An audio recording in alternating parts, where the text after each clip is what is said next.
എന്നാ പറ്റി ചായ? എന്നതാ ആകെ വല്ലാതെ? റൂമിൽ വന്നിട്ടും എന്തോ ആലോചിച്ച് നെഞ്ചും തടവി ഇരിക്കുന്ന സേവ്യറിനെ നോക്കി മറിയം ആദിയോടെ ചോദിച്ചു.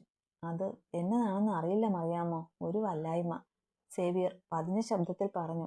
ഉച്ചയ്ക്ക് മാണികശ്ശേരിയിലെ വാർത്ത അറിഞ്ഞപ്പോൾ മുതൽ ഞാൻ ശ്രദ്ധിക്കുക നിങ്ങളുടെ ഈ ഭാവമാറ്റം. ആകെ ഒരു വല്ലായ്മ. അവിടേക്ക് പോകണമെന്നുണ്ടായിരുന്നു അല്ലേ ചായ? മറിയത്തിന്റെ ചോദ്യത്തിൽ സേവ്യർ പകച്ചുകൊണ്ട് അവരെ നോക്കി. നീ നീ എന്നതാ മറിയ ഈ പറയുന്നേ? ഞാൻ എന്നാത്തിനാ അവിടേക്ക് പോകുന്നത്? അതേ പകപ്പോടെ തന്നെ അയാൾ അവരോട് ചോദിച്ചു. അവസാനമായി അവരെ ഒരു നോക്ക് കാണാൻ നിങ്ങൾ ആഗ്രഹിച്ചിരുന്നില്ലേ ചായ? മറിയത്തിന്റെ ചോദ്യത്തിൽ സേവ്യർ ശരിക്കും ഞെട്ടി. നീ എന്നതായി പറയുന്നത്? ഞാൻ എന്നാത്തിനാ അവരെ കാണുന്നത്? എന്റെ ശത്രുവും കുടുംബവും. നിർത്ത് ചായ, നിങ്ങൾ ആരോടാ ഈ പറഞ്ഞു ജയിക്കാൻ നോക്കുന്നത്?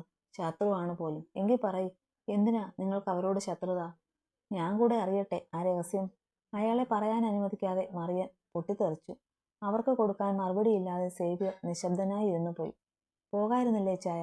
എന്തിനാ ഇനിയും ഈ വാശി? അല്ലെങ്കിൽ നിങ്ങളുടെ മനസ്സിലുള്ളത് ആരോടെങ്കിലും ഒന്ന് പറയേ. അതൊന്നും ഇല്ല മറിയേ. ആ രഹസ്യം ഞങ്ങളോടെ അവസാനിക്കേ ഉള്ളൂ. അവനായി ആരോടും പറഞ്ഞില്ല, ഞാനും പറയില്ല. ഞങ്ങളുടെ മാത്രം രഹസ്യമായി അത് അവിടെ തീർന്നോട്ടെ. നീ കിടക്കാൻ നോക്ക്. അത് പറയുമ്പോൾ അയാളുടെ തൊണ്ട ഇടറിയിരുന്നു. പറയുന്നതിനൊപ്പം അയാൾ ബെഡിലേക്ക് കിടന്നു. അപ്പോഴേക്കും അയാളുടെ കണ്ണുകളിൽ നിന്നും കണ്ണുനീർ ഇരുവശത്തു കൂടിയും ഒഴുകിയിറങ്ങി. നെഞ്ചിനുള്ളിൽ വല്ലാത്തൊരു നീറ്റൽ അനുഭവപ്പെടുന്നത് അയാൾ ഒരു വേദനയോട് മനസ്സിലാക്കി. ജെസ്സി ആകെ തളർന്ന അവസ്ഥയിലായിരുന്നു. സത്യങ്ങളെല്ലാം അറിയുന്നത് കൊണ്ട് തന്നെ മാണിക്യശ്ശേരിയിലെ ദുരന്ത വാർത്ത അവളെ തളർത്തി. കൃഷ്ണയെയോ കാശിയെയോ വിളിക്കാൻ പോലുമുള്ള ധൈര്യം ജെസ്സിക്കുണ്ടായിരുന്നില്ല. അതുപോലെ തന്നെ കൃഷ്ണയുടെ ഒരു വിവരവും അറിയാൻ കഴിയാതെ വിഷമിക്കുകയായിരുന്നു ജോയലും. അവളെ ഫോൺ വിളിച്ചിട്ട് കിട്ടാത്തത് കൊണ്ട് തന്നെ ജോയൽ കാശിയെ വിളിച്ചു നോക്കി. അവനെയും കിട്ടാതെ ആയപ്പോൾ ജോയൽ ശരിക്കും ടെൻഷനായി. എല്ലാ ദിവസവും മുടങ്ങാതെ കാശി ജോബിനെ വിളിക്കുന്നതാണ്. ഇന്ന് പതിവ് മുടങ്ങിയതുകൊണ്ട് ജോബിനും ആകെ മൂഡ് ഓഫ് ആയിരുന്നു. അതുകൊണ്ട് തന്നെ കുരിശിങ്കൽ തറവാട് ആകെ ഉറങ്ങിയതുപോലെയാണിപ്പോൾ. ഇതേ സമയം കാശിയുടെ നെഞ്ചോരം ചേർന്ന് കിടന്ന് മയങ്ങുകയാണ് കൃഷ്ണ. അവന്റെ കൈവിരലുകൾ അവളുടെ മുടിയിഴകളെ തഴുകുന്നുണ്ട്. അവന്റെ കണ്ണുകൾ അപ്പോഴും കലങ്ങി ചുവന്നിരുന്നു. അവയിൽ നിന്ന് കണ്ണുനീർ ഒഴുകിയിറങ്ങി കൃഷ്ണയുടെ മുടിയിഴകളിലേക്ക് വീണു മറിഞ്ഞു. ദിവസങ്ങൾ കടന്നുപോയി. ഇപ്പോൾ മാണിക്യശ്ശേരിയിലെ ദുരന്തം നടന്നിട്ട് 1 മാസം കഴിയുന്നു. അന്നത്തെ ചുറ്റുപാടിൽ നിന്നും ചെറിയ മാറ്റങ്ങൾ വന്നു തുടങ്ങിയപ്പോൾ കാശി തന്നെ ജോബിനെയും ജോയലിനെയും വിളിച്ചു കാര്യങ്ങൾ പറഞ്ഞു. അമ്മയും അച്ഛനും ഒരു ആക്സിഡന്റിൽ മരിച്ചെന്നും അതുകൊണ്ട് കിച്ചുവും അവനും നാട്ടിലാണ് ഇപ്പോൾ ഉള്ളതെന്നും അവരോട് നുണ പറയേണ്ടി വന്നു കാശിക്ക്. അവരുടെ മരണവാർത്ത അറിഞ്ഞതിൽ പിന്നെ ജോയലും ജോബിനും ജിബിനും ഒരുപാട് വിഷമിച്ചു. ചന്ദ്രനും സുഭദ്രയ്ക്കുമൊപ്പം ചിലവഴിച്ച നിമിഷങ്ങൾ അവരിൽ ഒരു ഓർമ്മയായും അതോടൊപ്പം നോവായും മാറി. കൃഷ്ണയെ കാണാനോ സംസാരിക്കാനോ കഴിയാത്തതിൽ ജോയൽ ആകെ വല്ലാത്തൊരവസ്ഥയിലായിരുന്നു. ഫോൺ വിളിച്ചാൽ എപ്പോഴും കൃഷ്ണ ഒരേ കരച്ചിലാണ്. അത് കേൾക്കാൻ കഴിയാത്തത് കൊണ്ട് തന്നെ ജോയൽ അവളെ വിളിക്കുന്നത് കുറഞ്ഞു. നാട്ടിൽ നിന്ന് തിരിച്ചു വരുമ്പോൾ നേരിട്ട് കാണാനും അവളെ ചേർത്ത് പിടിച്ച് ആശ്വസിപ്പിക്കാനും ജോയലിന്റെ ഉള്ളം തുടിച്ചു. ചടങ്ങുകളെല്ലാം കഴിഞ്ഞിട്ട് സുഭദ്രയുടെ വീട്ടുകാർ ഇപ്പോഴും തിരിച്ചു പോകാതെ മാണിക്യശ്ശേരിയിൽ തന്നെ നിൽക്കുകയാണ്. അവളുടെ സാമീപ്യം അരോചകമായി തോന്നിയെങ്കിലും കാശി അത് പുറമേ കാണിച്ചില്ല. എല്ലാം ഉള്ളിൽ കടിച്ചമർത്തി അവർ കെട്ടിയാടുന്ന വേഷങ്ങൾ ഓരോന്നും അവൻ സസൂക്ഷ്മം വീക്ഷിച്ചുകൊണ്ടിരുന്നു.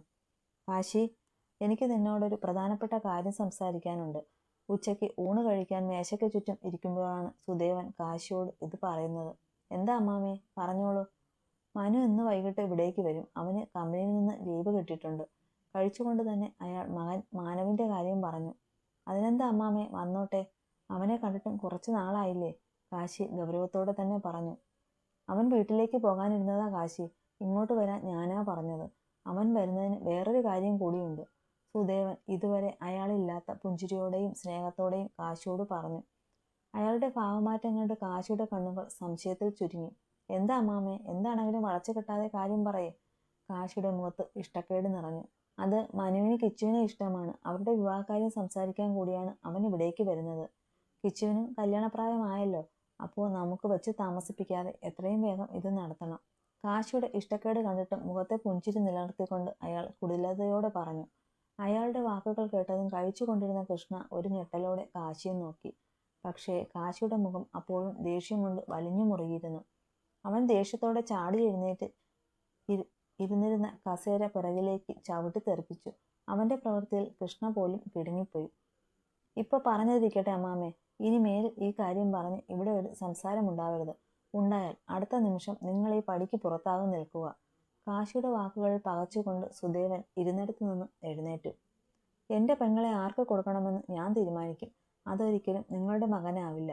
കള്ളും കഞ്ചാവും വലിച്ചു കയറ്റി അമ്മയെയും പെങ്ങളെയും തിരിച്ചറിയാതെ നടക്കുന്ന നിങ്ങളുടെ നശിച്ച സന്തതിക്ക് തട്ടിക്കളിക്കാനുള്ളതല്ല എൻ്റെ കിച്ചുവിൻ്റെ ജീവിതം.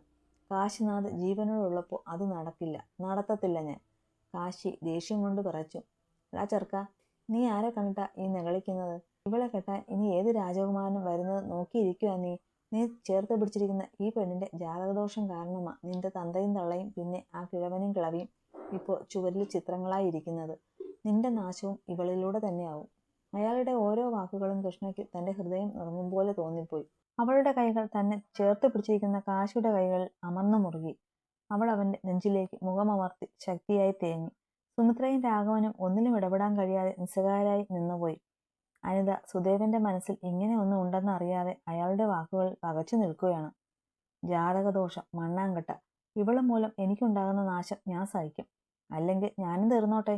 പക്ഷേ എൻ്റെ ശരീരത്തിലെ അവസാന ശ്വാസം നിലയ്ക്കുന്നതുവരെ നിങ്ങളുടെ ഉദ്ദേശം നടക്കില്ല. എന്താ അമ്മാമേ, ഇവളുടെ ജാതകദോഷം നിങ്ങളുടെ മകന് ബാധകമല്ലേ? ഓ, അത് ഞാൻ മറന്നു. കല്യാണം കഴിഞ്ഞ് പെണ്ണ് മരിച്ചുപോയാൽ പിന്നെ എന്ത് ജാതകദോഷം അല്ലേ അമ്മാമേ? കാശിയുടെ കണ്ണുകളിലും വാക്കുകളിലും പുച്ഛം നിറഞ്ഞു. ഇവളിലൂടെ നിങ്ങൾ സ്വപ്നം കാണുന്നത് ഈ മനയും ഇവിടുത്തെ സ്വത്തുക്കളുമാണെന്ന് മനസ്സിലാകാതിരിക്കാൻ ഞാൻ പൊട്ടനല്ല. അതിനുവേണ്ടി ഇവളെ കൊല്ലാനും മടിയില്ല നിങ്ങളും നിങ്ങളുടെ മോനും.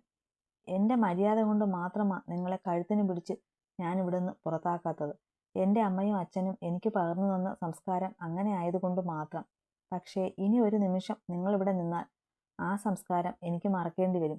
അതുകൊണ്ട് ഇപ്പോൾ ഇറങ്ങണം ഇവിടെ നിന്ന്. എന്ത് നോക്കി നിൽക്കുവാടി? പോയെല്ലാം എടുത്തിട്ട് വാ, ഇറങ്ങാം. ആരുടെയും ആട്ടും തുപ്പും കേട്ട് കിടക്കേണ്ട അവസ്ഥയൊന്നും ഇതുവരെ സുദേവനുണ്ടായിട്ടില്ല. കാശിയെ ദേഷ്യത്തിലൊന്ന് നോക്കി സുദേവൻ അകത്തേക്ക് കയറിപ്പോയി. അയാൾക്ക് പിറകെയായി അനിതയും. ഓർക്കണം മോനെ, അറിഞ്ഞില്ല ഏട്ടൻ്റെ മനസ്സിൽ അങ്ങനെയൊന്നും ഉണ്ടെന്ന്. സുമിത്ര കരഞ്ഞുകൊണ്ട് കാശിക്ക് മുന്നിൽ കൈകൾ കൂപ്പി. എന്താ ഇത് ചെറിയമ്മേ? നിങ്ങൾക്ക് എത്ര നാൾ വേണമെങ്കിലും ഇവിടെ കഴിയാം. ഞങ്ങളുടെ നാശം കാണാൻ നിങ്ങൾ ആഗ്രഹിക്കുന്നില്ലെന്ന് ഞങ്ങൾക്കറിയാം. എൻ്റെ നിവൃത്തികേട് കൊണ്ട് പറഞ്ഞു പോയതാ ചെറിയമ്മേ. ഇനിയും അയാളെ സഹിക്കാൻ എനിക്ക് കഴിയില്ല. കാശിയുടെ കണ്ണു നിറഞ്ഞു. അറിയാം മോനെ, ഞങ്ങളും ഇറങ്ങുകയാണ്. ഒറ്റയ്ക്കാക്കി പോവുകയാണെന്ന് കരുതരുത്. ഞങ്ങൾ ഇടയ്ക്ക് വന്നോളാം. പോകുന്നതാ മോനെ നല്ലത്. നീ ഉള്ളപ്പോൾ കിച്ചുമോളെ സംരക്ഷിക്കാൻ മറ്റൊരാളുടെ ആവശ്യമുണ്ടെന്ന് ചെറിയമ്മയ്ക്ക് തോന്നുന്നില്ല. അവർ ഒരു പുഞ്ചിരിയോടെ പറഞ്ഞുകൊണ്ട് അകത്തേക്ക് നടന്നു. അവർക്ക് പിറകെയായി കാശിയുടെ തലയിലൊന്ന് തഴുകിക്കൊണ്ട് രാഘവനും പോയി. അന്ന് തന്നെ അവർ എല്ലാവരും മാണിക്യശ്ശേരിയിൽ നിന്ന് തിരികെ പോയിരുന്നു. എന്താ കാശി, നീ കാണണമെന്ന് പറഞ്ഞത്? എന്തെങ്കിലും പ്രശ്നമുണ്ടോ? കാശി പറഞ്ഞതനുസരിച്ച് അവനെ കാണാൻ വന്നതാണ് ജോയൽ. കാശിയുടെ മുഖഭാവത്തിൽ നിന്ന് തന്നെ അവനെ മനസ്സിലായി എന്തോ കാര്യമായ പ്രശ്നം തന്നെയാണെന്ന്. അതേ ചോദിച്ച പ്രശ്നമുണ്ട്. കാശി കുറച്ചു നേരത്തെ മൗനത്തിന് ശേഷം പറഞ്ഞു. എന്താടാ, എന്തു പറ്റി? കൃഷ്ണയ്ക്ക് എന്തെങ്കിലും പ്രശ്നമുണ്ടോ എന്ന് അറിയാതെ ജോയൽ ആദിയോടെ ചോദിച്ചു. കിച്ചുവിനെ വീട്ടിൽ നിന്ന് മാറ്റണം ചോദിച്ച. അവളെ അവിടെ ഒറ്റയ്ക്ക് നിർത്തി എനിക്ക് ബിസിനസ് കാര്യങ്ങളിൽ ശ്രദ്ധിക്കാൻ കഴിയില്ല. ഞങ്ങളുടെ നാശം കാണാൻ ആഗ്രഹിക്കുന്നവരാ ചുറ്റിനും. അതിൻ്റെ ആദ്യപടി അവർ ചവിട്ടിക്കഴിഞ്ഞു. ഒരു ഇടർച്ചയോടെ കാശി അത് പറയുമ്പോൾ ജോയൽ അവനെ സംശയത്തോടെ നോക്കി. എന്നതാ കാശി നീ പറയുന്നത്? എനിക്കൊന്നും മനസ്സിലാകുന്നില്ല. അമ്മാമ്മ കിച്ചുവിന് വേണ്ടി അയാളുടെ മകനെ വിവാഹം കഴിക്കാൻ ആലോചിച്ചു. ഞാൻ അത് എതിർത്തു. പക്ഷേ അയാളെ വിശ്വസിക്കാൻ പറ്റില്ല, അയാളുടെ മകനെയും. ഞാനില്ലാത്തപ്പോൾ അവർ എൻ്റെ കിച്ചുവിനെ അപായപ്പെടുത്താൻ ശ്രമിക്കും. അവൾക്ക് എന്തെങ്കിലും പറ്റിയാൽ ഞാൻ പിന്നെ എന്തു ചെയ്യുമെടാ? കാശിയുടെ കണ്ണുകൾ നിറഞ്ഞു. ജോയലിൻ്റെ മനസ്സിലും ആദി നിറഞ്ഞു. നീ എന്ത് തീരുമാനിച്ചു? ജോയൽ ഗൗരവത്തോടെ ചോദിച്ചു. ഞാനിവിടെ ഒരു ഫ്ലാറ്റ് എടുത്തിട്ടുണ്ട്. ഞങ്ങൾ നാളെ തന്നെ അങ്ങോട്ട് മാറുകയാണ്. കിച്ചുവിനെ അവിടെ നിർത്തി ഞാൻ നാട്ടിലേക്ക് പോവും. അവളെ വിശ്വസിച്ചേൽപ്പിക്കാൻ നീയല്ലാതെ ഇപ്പോൾ വേറെ ആരുമില്ല എനിക്ക്.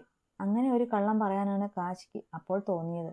കൃഷ്ണയെ ഫ്ലാറ്റിലേക്ക് മാറ്റിയ ശേഷം മാണിക്യശ്ശേരിയിൽ തന്നെ തുടരാനാണ് കാശി തീരുമാനിച്ചിരിക്കുന്നത്.